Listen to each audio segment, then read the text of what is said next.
Thank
صل وسلم وبارك عليه وعلى آله صلوا عليه.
Sehingga sampai berucapkan pertanyaan kepada orang ramai, apakah kalian temukan seseorang yang lebih alim daripadamu?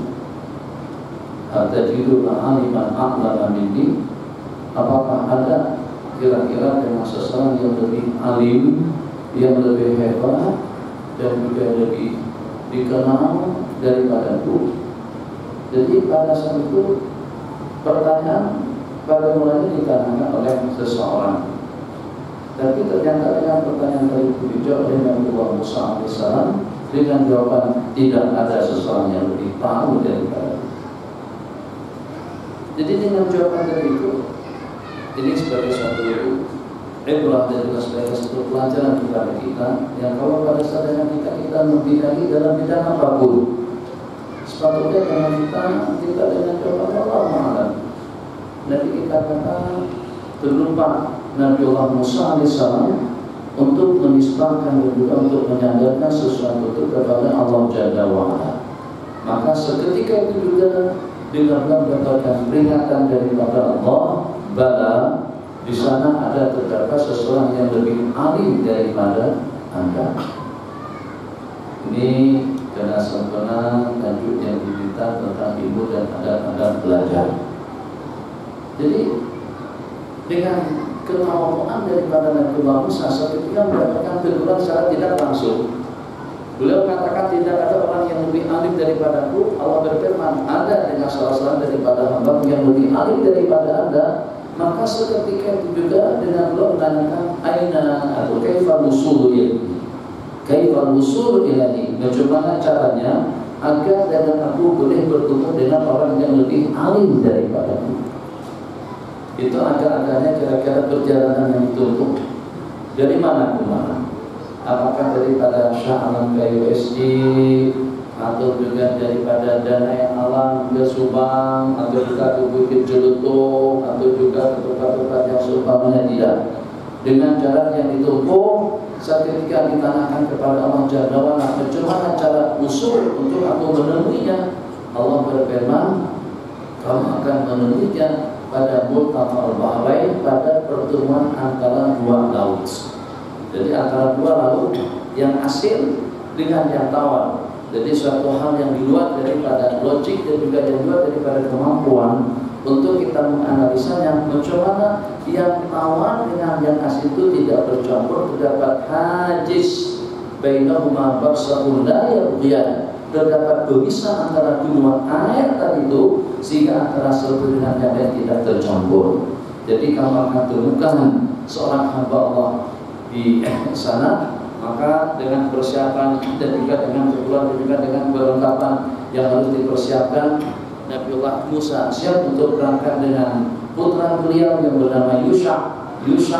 Jadi dalam satu perjalanan yang ditempuh, di mana dengan janji yang dijanjikan oleh Allah Taala, kalau sudah sampai ila multaqal bahrain pada pertemuan antara dua laut, maka kamu Musa alaihissalam akan menemukannya.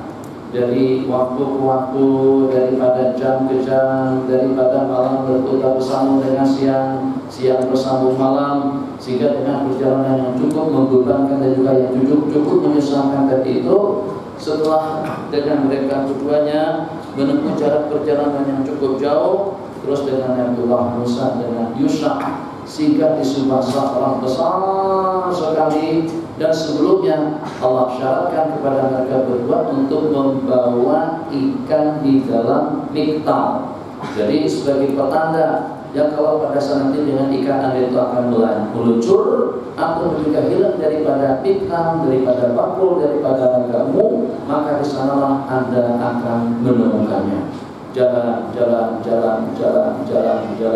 sampai Isya. Berjalan sehingga pada saat mereka keletihan dikasihkan di sebuah sakhra, di sebuah batu besar, maka dengan kedua tadi itu tertidur di situ, kedua-duanya tidur tanpa disadari, tanpa diketahui oleh mereka berdua, ternyata dengan ikan tadi itu meluncur daripada bakul atau juga daripada raga dan berenang di dalam air. Jadi setelah Nabiullah Musa bangun dan juga Yusha bangun tanpa disadari apa yang berlaku, maka dengan kedua-duanya meneruskan perjalanan mereka untuk menuju tempat yang telah ditetapkan oleh Allah Taala. Tapi tak lama kemudian bagaimana ternyata dengan kedua-duanya itu tak terasa lapar. Jadi cerita itu di dalam surah Kahfi secara detail.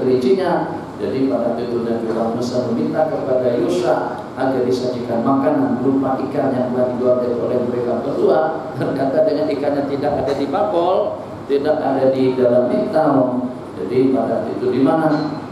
Ini kata Yusha, "Ara'aita id awayna ila sahrati fa inna nasitul hud." Tidakkah pada itu kita bersenda, kita sedang berbaring berehat di atas batu tadi itu, aku sudah kelupaan dengan ikan yang kita bawa. Tak lama maghrib sekejap jangan pejamkan mata. Sekejap cerita tidur tadi itu dah bangun dah. Nabiullah Musa dengan Yusha dah bangun dah, dengan diteruskan tidurnya. Jadi berjalan. Jadi Nabiullah Musa tadi itu dikatakan, nanti kita bersabda, baru terasakan lapar tadi itu pada saat ikan hilang dan meluncur daripada raga. Raga itu bakul bahasa sini. Sama saja. Oke, sama saja. Salah timpa. Jadi kata Nabi Musa, jadi kalau pun ada bagi, memang itu yang kita harapkan. Allah jadikan kepada kita di saat ikan kita itu hilang, disitulah kita akan ketemu dengan Nabiullah Khidir alaihissalam. Jadi kalau pun Nabi, fartada ala atharihima qasasa, pinjam Al-Quran. Fartada ala atharihima qasasa, maka dengan kedua tadinya itu kembali ke tempat perehatan mereka sebelumnya. Patah balik, kembali. Seketika sampai ke tempat yang berkenan tadi itu, maka dengan kedua-duanya menemukan dengan seorang laki-laki yang sedang musajja dengan Nabiullah Khidir yang sudah berselimut dari pada ujung kaki sampai ke kepala tertutup. Maka dengan Nabiullah Musa mengucapkan Assalamualaikum. Tak mampu dengan besar ni. Masya Allah,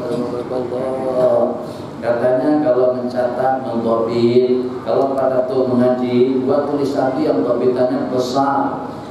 Sebab orang yang buat catatan mengartikan makna seperti Quran terjemah Quran ada tafsiran yang kecil-kecil itu. Jangan buat tulisan semacam itu. Orang yang buat tulisan semacam itu bentuknya itu tidak yakin berumur panjang. Orang yang buat catatan tulisannya kecil itu tidak ada keyakinan dia akan berumur. Mungkin dalam dugaannya paling ya dalam 30-40 tahun dia akan meninggal. Tapi kalau kita yakin kita tuh akan berumur panjang, maka dengan topiknya, catatannya, maknanya, tulisannya akan kita tulis besar ke mana besar sekali. Kenapa? Karena kita yakin umur kita panjang. Bagaimana pada saat kita sudah berumur 70, 60, 80 tahun? Tulisan tadi itu masih boleh dibaca. Itu ceritanya. Kalau Qurannya kecil tadi itu orang yang beli Quran kecil itu tak yakin umurnya panjang. Itu satu ilmu baru dong. Nah, jadi kalau beli Quran yang besar. Kenapa? Sebab dia sampai pada suatu ketika kita sudah berumur panjang. Pada saat itu kita sudah tidak boleh baca Quran hafiz yang tulisannya Masya Allah terlalu kecil seperti semut. Jadi setelah sampai ke sana mereka pun ucapkan Assalamualaikum. Jadi kata Nabi Khidir alaihissalam, ana bihadzal ardi salam. Dari mana masyarakat sini? Dari mana ada orang mengucapkan salam di daerah ini? Itu satu budaya yang pelik. Jadi kata Nabi Musa, aku adalah Musa Bani Israel. Aku adalah Musa Bani Israel. Jadi setelah berkenalan antara Nabiullah Musa dengan Nabiullah Khidir alaihissalam, maka saat itu karena tujuan matlamat hasrat dan target untuk Nabiullah Khidir untuk bertemu dengan Nabiullah Khidir alaihissalam itu adalah untuk mengaji dan juga untuk belajar dengan beliau. Maka pada saat itu hasrat dan keinginan daripada Nabiullah Musa beliau sampaikan kepada Nabiullah Khidir. Jadi kata Nabiullah Musa, qala lahu Musa hal atabi'uka ala an tu'allimani mimma ulimta rusyda. Nabiullah Musa berkata, memohon dan meminta, apakah diperkenankan kepada saya untuk mengikutimu akan kau ajarkan sebagian daripada ilmu-ilmu yang telah Allah anugerahkan kepada anda, mimma ulimta rusyda, daripada bimbingan petunjuk yang Allah berikan kepadamu. Jadi kata Nabi Khidir, innaka lan tastati'a ma'iya sabra. Kamu tidak akan boleh sabar dan juga tidak akan boleh sabar dengan aku dan mengaji dengan aku. Ilmu yang akan diajarkan bukan lagi ilmu syariat, bukan lagi ilmu hukum halal dan haram. Tidak sebagaimana dengan ilmu dan juga dengan wahyu yang telah diwahyukan Allah kepada anda. Anda kalau seandainya ikut mengaji dengan aku, anda tidak akan mampu untuk sabar dalam perjalanan menuntut ilmu atau juga dalam rangka menyaksikan perkara-perkara aneh yang akan dilakukan oleh Nabiullah Khidir alaihissalam. Wa kaifa tasbiru ala ma lam tuhit bihi khubra. Bagaimana dengan anda boleh sabar terhadap sesuatu benda yang anda tidak tahu? Jadi kata Nabiullah Musa, satajiduni insyaallah. Nanti dengan Nabiullah Khidir akan temukan aku orang yang tabah dan sabar. Qala wala a'si laka amra. Itu dua syaratnya untuk mengaji. Syarat yang pertama harus tabah dan sabar.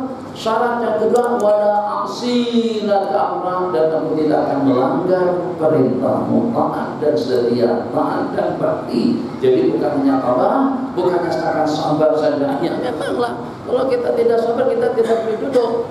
Kadang-kadang guru maulana dia cikgu angin-anginan lagi semamanya, ya hanana ya hanana ya hanana.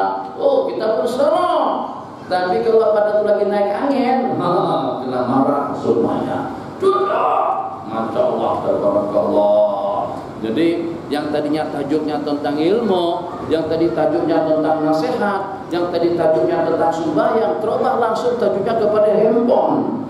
La ilaha illallah. Ada tajuk lain enggak sekali daripada handphone. Allahu Akbar. Tepat kita buat tajuk. Malam tadi itu satu tajuk tentang menyayangi anugerah ibadah, kebajikan dan bencana pahala yang Allah berikan kepada kita. Kalau memang betul-betul dengan kita sayang dengan kebaikan kita, seperti pada waktu kita menyayangi benda-benda yang kita miliki. Beberapa kali sudah saya minta, kali pertama yang secara jelas saya mintakan kepada beberapa orang di Negeri Sembilan di Surau Al-Muttaqin Al-Ansar. Jadi surat tadi itu dalam rangka mau diperbesar, inovasi, diperbesar, dan mereka mengadakan majlis pada malam itu juga antara daripada tujuannya adalah untuk mengumpulkan dana pembangunan surau. Jadi dengan harapan ya mudah-mudahan nanti dengan majlis yang kita akan di situ dan juga dengan keterpancingan atau keterpanggilan daripada masyarakat, surau itu akan dapat dibangun dengan cepat. Jadi satu benda yang terlintas dalam kepala saya pada malam hari itu, saya katakan, masya tabarakallah, pada saat dengan kita membangun rumah didanai alam dan danau alam. Pada saat ketika dengan kita bangun rumah, baik beli rumah, yang memikirkan rumah tadi itu tidak lebih daripada satu kepala saja, tidak lebih daripada satu keluarga. Masya Allah, bukan setakat dengan rumahnya, dengan banglonya. Haji pada masa bangun rumah atau pada waktu beli rumah di Subang tuh ada berapa orang yang ikut berpikir nih? Maksudnya ada berapa orang yang menduiti? Haji seorang jangan pinjam aja tanggung sendiri, nama aja bukan nama orang, tidak ada. Kita tidak membabitkan orang lain. Bagaimana dengan kita yang ketika dengan kita bangun rumah, banglo harganya tidak kurang daripada 1 poin sekian, sedikit beranjak ke Bukit Jelutong. 1.3, 1.4, 2 poin sekian. Semakin besar, semakin mewah, semakin bagus, semakin cantik, semakin indah, semakin indah dan mewah juga duitnya, semakin banyak juga bebanannya. Barakallah. Bagaimana satu kepala saja, satu ketua rumah tangga sudah mampu untuk memikirkan atau mampu untuk membiayai, mendanai satu buah rumah yang dibangun, bukan setakat dengan rumahnya, tambah dengan perabotnya, tambah dengan keretanya, tambah dengan ketuanya, bahkan sejumlah sekian ramai. Saya katakan di surau ini ada beribu-ribu kepala laki perempuan, tua muda besar kecil, tak boleh membangunkan rumah Allah yang dengan ruang pribadi kita tadi itu hanya untuk sementara waktu kita di dunia. Secantik apapun ekornya, lampunya, kipasnya,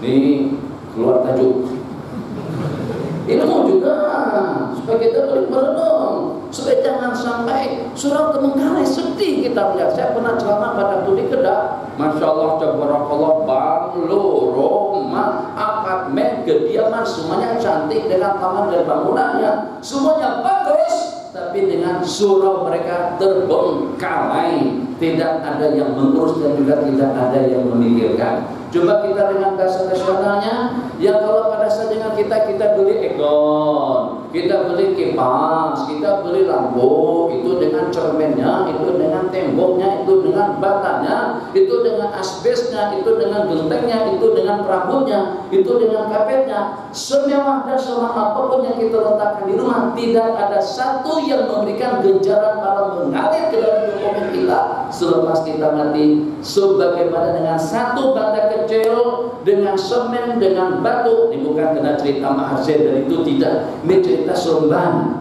Saya ceramah baru-baru di Seremban karena ada satu benda yang saya nak kongsikan. Oh, masya Allah, tabarakallah. Yang walaupun setakat dalam 5 ringgit, 3 ringgit, 10 ringgit, 100 ringgit, sekecil apapun, sesederhana apapun pemberian wakaf yang kita berikan untuk masjid, untuk surau, untuk pondok pesantren, untuk madrasah, pahalanya mengalir selama-lamanya.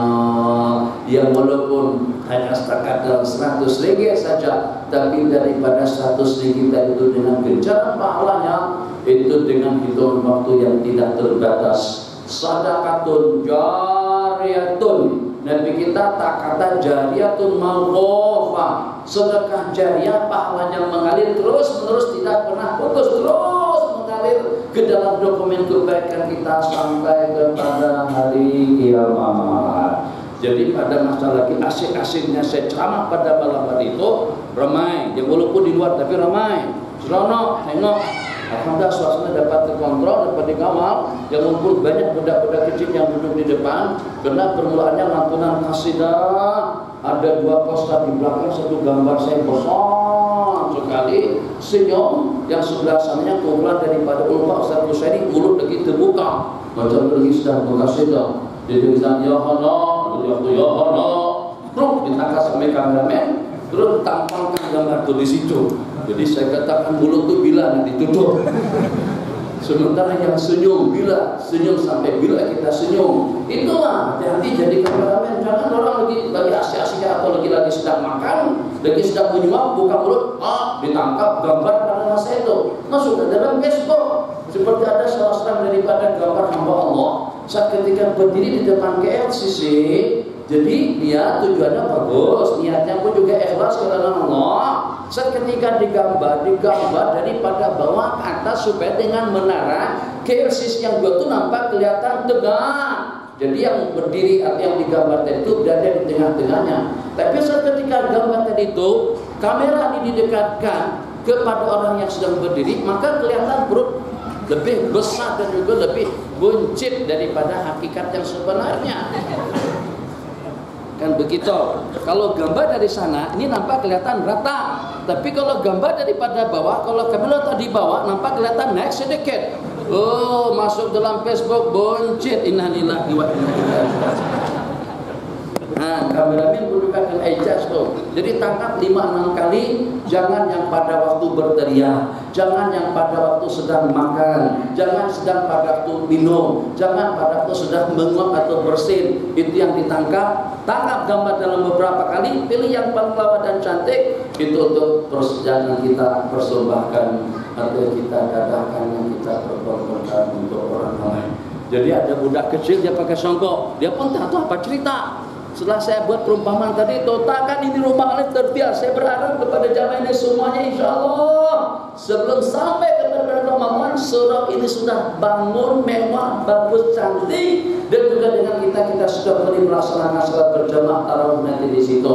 Itu yang kita harapkan. Kenapa? Sebab kepala yang hadir itu semuanya memikirkan, takkan untuk kepentingan pribadi kita dapat kita pikirkan seorang diri selesai dalam hitungan beberapa waktu. Ya, kalau tidak selesai penjelasan pelunasan hutang piutangnya pun, rumah sudah boleh kita tempati. Masa kita beli rumah di sini dalam berapa lama? Proses pembeliannya sampai kita berduduk. Duduk sini kan? Duduk sini. Duduk sini. Mana duduk sini? Berapa lama? 5 bulan, setahun, 2 tahun? Lebih kurang. 5 setahun, udah boleh duduk. Nah, takkan mesti sampai 3, 5, 6 tahun baru boleh kita sembahyani. Sedangkan yang berada di sekitar masjid tadi itu ada terdapat beberapa ribu orang. Jadi saya katakan pada masa itu, Bang, ya, buat sombongnya. Dia pun terpelanjat. Jadi anak itu nekat sih. Wah, dalam hati kalau dia memang benaran buang, memang saya jadi masalah betul. Jadi dia buka songkonya, buang songkot apa itu? Buang, Bang. Dia buka songkonya. Nanti bakalan dia buang songkonya. Buang. Tapi setelah saya suruh buang, dia pun berpikir kembali. Akhirnya dia tahan. Udah ada makcik depan belakang, makcik, Bu, lepaskan tudung, buang tudungnya. Makcik cuma tergamang. Ini serius kan? Benar ya? Buang. Tapi tetap kata di buang. Ada lagi yang bawa handphone, buang handphonenya. Ada yang bawa cicit ya. Tapi ternyata tidak ada satu pun. Akhirnya saya lemparkan tasbih saya kepada Ustaz Busairi. Busairi, wah, seperti terpelanjat juga. Apa pula nih? Tak ada rencana macam tu. Suruh buang. Saya katakan, oke. Kalau macam tu sayangnya kita dengan songko yang berapalah harganya. Tasbih tidak lebih dalam 23 RM. Ini tidak lebih daripada dalam 50 ke 60 ringgit. Macam itu juga dengan spek mata dalam 300-an. Kalau sesayang itu kita dengan benda yang kita miliki, takkan dengan kita menyayangi sesuatu yang tidak akan kita bawa, yang tidak akan menemani kita. Takkan dengan kita menyayangi sesuatu yang walaupun sesuatu itu seperti Range Rover, betul sebutannya dah, betul salah kan? Robah kalah, ganti putih, HP lagi 5.000, dulu warnanya gelap-gelap, ganti putih. Yang walaupun Audi, yang walaupun Mercedes S-Class, yang walaupun Banglu, yang walaupun Allahu Akbar, kalau menara masjid sekalipun tidak ada satu pun yang akan bersama kita pada kita berbagi. Oh, tapi ternyata betul-betul kita sayang, kita bersihkan, kita cuci, kita rawat, kita sapu, dan lain sebagainya, supaya dapat kita gunakan dan dapat kita manfaatkan dengan baik. Sementara banyak di kalangan kita yang tidak sayang dengan sesuatu yang itu adalah harapan kita, yang itu adalah bekalan kita, yang itu adalah masa depan kita, yang itulah teman kita di dalam kubur. Itu adalah amal ibadah kita masing-masing. Jadi kalau sayang dengan ibadah, Allahu Akbar, jangan sampai kita cemarkan, jangan sampai kita rusak, jangan sampai kita cacatkan, jangan sampai kita kurangkan pahalanya. Maka peralatan komunikasi atau juga dengan hal-hal yang seumpamanya itu jangan sampai mencemarkan, mengurangkan, melenyapkan, menghabiskan ganjaran para ibadah kita pada saat semua kita jadi tidak gosok.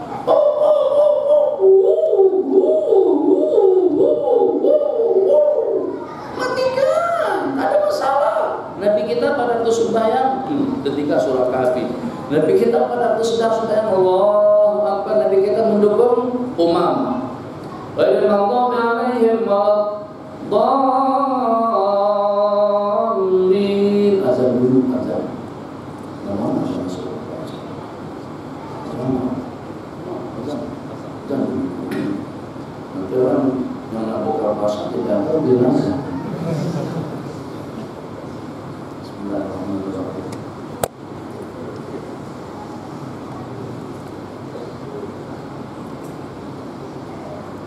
Ada soalan simpan.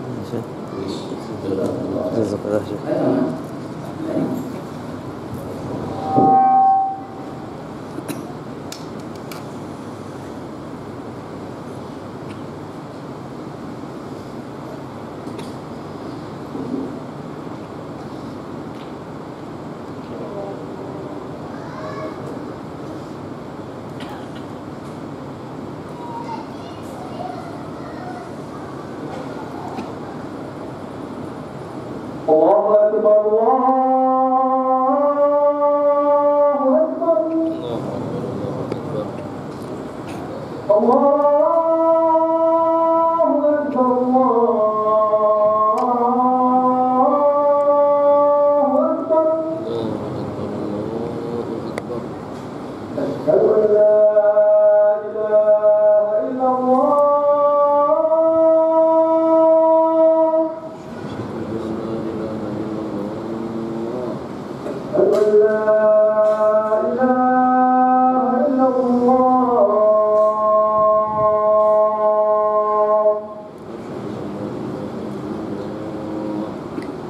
أشهد أن محمدا رسول الله.